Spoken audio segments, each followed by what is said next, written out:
اس لحاظ سے سمندر تک ہماری ایکسیس ہے اور پاکستان کے پاس وسائل بھی ہیں، اس میں بھی کوئی شک اور شبے کی گنجائش باوسائل ملک ہے الحمدللہ، باوسائل ملک ہے، اور پاکستان کی قوم بہت ہی ریزیلینٹ نیشن ہے، بڑی سٹرونگ اعصاب کی یہ مالک قوم ہے۔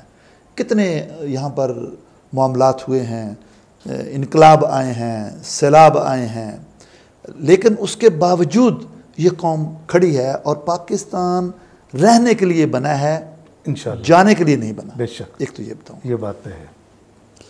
دوسرا یہ ہے کہ بیرونی دنیا میں ہماری کافی عزت افزائی ہوئی کہ جب مشرف صاحب گئے تو ایک political democratically elected government Peoples Party کی آئی، پھر ٹرانسفر آف پاور بڑے ہی پیسفل طریقے سے مسلم لیگ نون کو ہو گیا۔ جی، تو وہ ایک پیریڈ ایسا تھا کہ پاکستان میں یہ سمجھا جا رہا تھا کہ جو پولیٹیکل اور ڈیموکریٹک پروسیس ہے اس میں سٹیبلٹی آ گئی ہے، تو ہماری عزت بڑی وہاں پر۔ صحیح۔ لیکن پچھلے کچھ سالوں سے پاکستان میں یہ جو پولیٹیکل ٹرموائل ہے اس کو بہت نیگیٹیولی لیا جا رہا ہے۔ یہاں رول آف لا نہیں ہے، قانون کی حکمرانی نہیں ہے، ٹھیک ہے، جو چاہے آرمی کے خلاف بول دیتا ہے، جو چاہے جسٹسز کے خلاف بول دیتا ہے، جو چاہے ملک کی جو سالمیت ہے اس کے خلاف بول دیتا ہے، کتنا خطرناک یہ پہلو ہے۔ جو چاہے، یعنی کہ یہ میں وہاں بیٹھ کر اس پر انالیسز کرتا ہوں اور اس پر میں نے لکھا ہے، جی، اور ایویڈنس کے ساتھ لکھا ہے۔ جو چاہتا ہے اس ملک کو لوٹ کر لے جاتا ہے، یہاں قانون کی حکمرانی قطعاً نہیں ہے۔ اس لیے ہمارے پاکستان کی ایز اے اسٹیٹ بیرونی ممالک میں جو قدر ہونی چاہیے ایک قوم کی، وہ نہیں ہے۔ ہم وہ نہیں حاصل کر پائے، ایک وجہ یہ ہے۔ پچھلے دنوں میں نے آپ سے ذکر بھی کیا تھا کہ ایک رپورٹ آئی تھی سفوکیشن آف دی فیتھفل، جی بالکل بتایا تھا آپ نے، جس کو ہندوستانی لابی، اسرائیلی لابی، ویسٹرن لابیز نے قادیانیوں کو آگے رکھ کر، احمدی کمیونٹی کو آگے رکھ کے ایک اینٹی پاکستان رپورٹ شائع کی۔ 30 کے قریب پارلیمنٹیرینز جو برٹش پارلیمنٹیرینز ہیں، انہوں نے کہا کہ rise of international extremism and persecution of minorities is sponsored by the state of Pakistan. بڑا خوفناک پہلو ہے یہ۔ یعنی ظلم کی حد ہے کہ ریاست پاکستان انتخاب سمجھی کو جو ہے پروموٹ کر رہی ہے۔ پھر اس رپورٹ کی بیکنگ پر برطانیہ نے پاکستان کو ہائی رسک کنٹریز میں ڈال دیا۔ صحیح۔ ہائی رسک کنٹری مینز کہ اسٹیٹ جو ہے وہ منی لانڈرنگ میں انوالو ہے، اور وہ جو لانڈرڈ منی ہے اس سے وہ ایکسٹریمزم اور ٹیررزم پھیلاتے ہیں۔ یہ ایف اے ٹی ایف کو سپورٹ کرتی ہے۔ شیعہ کمیونٹی کو، اچھا کسی نے مسئلہ نہیں اٹھایا، میں نے ذکر کیا تھا، شیعہ کمیونٹی کو غیر مسلموں کے ساتھ ہندوؤں، عیسائیوں اور قادیانیوں کے ساتھ وہاں اس رپورٹ میں جوڑ دیا گیا۔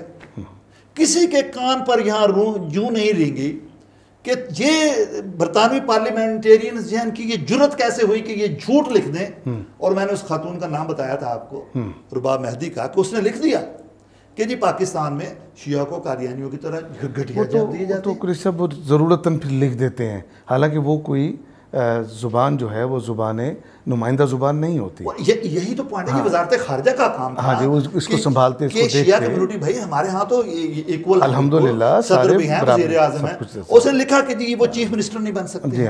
تو میرا کہنے کا مقصد یہ ہے کہ پاکستان کی جو وزارت خارجہ ہے وہ آپ کا سفارت خانہ وہاں آپ کا فیس ہوتا ہے، وہ فرسٹ لائن ہوتی ہے آپ کی ڈیفنس کی، تو اس کو ڈیفینڈ کرنا چاہیے تھا۔ لیکن یہ شہزادے ہیں، آپ کے ٹیکس پیئرز کی جو منی ہے اس سے یہ للے تللے کرتے ہیں، وہاں پاکستان کے دفاع کا کسی کو ایک لمحے کے لیے فکر نہیں ہوتا۔ میں شاہ محمود قریشی صاحب سے بھی ملا، میں آپ کے اسپیکر اسمبلی سے ملا، وزیر خارجہ تھے، جب وزیر خارجہ تھے، میں جو اس وقت اسپیکر تھے اسد قیصر ان سے ملا، کوئی جنرل سے ملا، میں وزیر اعلیٰ پنجاب جو تھے، جو اسپیکر اب جو وزیر ان سے ملا۔ 3 اسمبلیوں سے قرارداد پاس کروائی کہ اس کو چیلنج کرو، اس رپورٹ کو، اور اس کی باقاعدہ اخبارات میں بڑی شاندار نیوز لگی, ٹی وی پر کوریج ہوئی, مگر میرے خیال میں ان خبروں کے بعد پھر کوئی آگے کچھ دیکھیے جی یہ ہوتا ہے کام وزارت خارجہ, یہ میرا اور آپ کا یا ان حضرات کا کام نہیں ہے. یہ جو آپ کا سفارت خانہ ہے وہ وہاں اس کا آپ کا فیس ہوتا ہے, وہ فرسٹ لائن آف ڈیفینس ہوتی ہے, انہوں نے ڈیفینڈ کرنا ہوتا ہے. کسی کو فکر نہیں ہے کہ 2 لائنیں لکھ دیں کہ بھئی آپ کی جرت کیسے ہوئی کہ ہماری اسٹیٹ کو کہیں کہ جی وہ انتہا پسندی کو پروموٹ کر رہی. انتہا پسندی نے تو اس ملک کو توڑا ہے. ہم نے کتنا عرصہ اس کو فیس کیا ہے. دہشت گردی نے جو بیرونی ممالک سے یہاں جو ہے نا جی وہ امپورٹ ہوئی, اس دہشت گردی نے اس ملک کو نقصان پہنچایا جو آج تک ہماری نسلیں بھگت رہی ہیں. صحیح بات. تو میری تو جی میں اس بارے میں کیونکہ بڑا ذرا وہ ہوں سینسٹیو ہوں پاکستانیت کی. جب میں نے آپ کو محبت ہے پاکستان کے ساتھ, میں جی وہاں ایک تو پاکستانیت کو اپنے مذہب اسلام کو قطعاً کمپرومائز نہیں کرنے ہونے دیتا جی, نہ کرتا ہوں. میں پاکستانی ہوں, اس پر مجھے فخر ہے, میرا مذہب اسلام ہے, مجھے اس پر فخر ہے. ہاں برطانوی شہری ہوں, مجھے اس پر بھی فخر ہے. تینوں آئیڈینٹیٹیز جو میری ہیں انہوں نے میرے راستے میں کوئی رکاوٹ نہیں ڈالی. مجھے وہاں اس ملک نے اپرچونیٹیز دی. میں نے 4 سال کی انجینئرنگ کی ڈگری وہاں 2 سال میں کی ہے بریڈفورڈ یونیورسٹی. زبردست ریکارڈ ہے پاکستان اسٹوڈنٹ کا. اس ملک میں اپرچونیٹیز ہیں, یہاں آپ وہ تصور نہیں کر سکتے. یہاں پر سسٹمز بہت ہی ویک ہیں. وہاں پر وزیر داخلہ نے 10 پاؤنڈ, صرف 10 پاؤنڈ غیر قانونی طور پر خرچ کر دیے اس کے خامد نے ہوٹل پہ, اس کو استعفیٰ دینا پڑ گیا. وہاں کے وزیر داخلہ نے صرف وزارت داخلہ کو لکھ دیا کہ میری جو بچوں کی نینی ہے اس کی جو ہے وہ ماں نے آنا تھا, اس کے ویزے کا بتاؤ کیا بنا ہے. تو اس کو جواب دینا پڑ گیا, استعفیٰ دینا پڑ گیا کہ میں نے اثر انداز ہونے کی کوشش کیوں رہے ہیں. صحیح بات. کیوں پوچھا آپ نے؟ قانون کے مطابق چلنے دیتے. آپ ڈیسیژن میکنگ کے پروسیس پر اثر انداز ہو رہے ہیں, therefore you need to leave the office.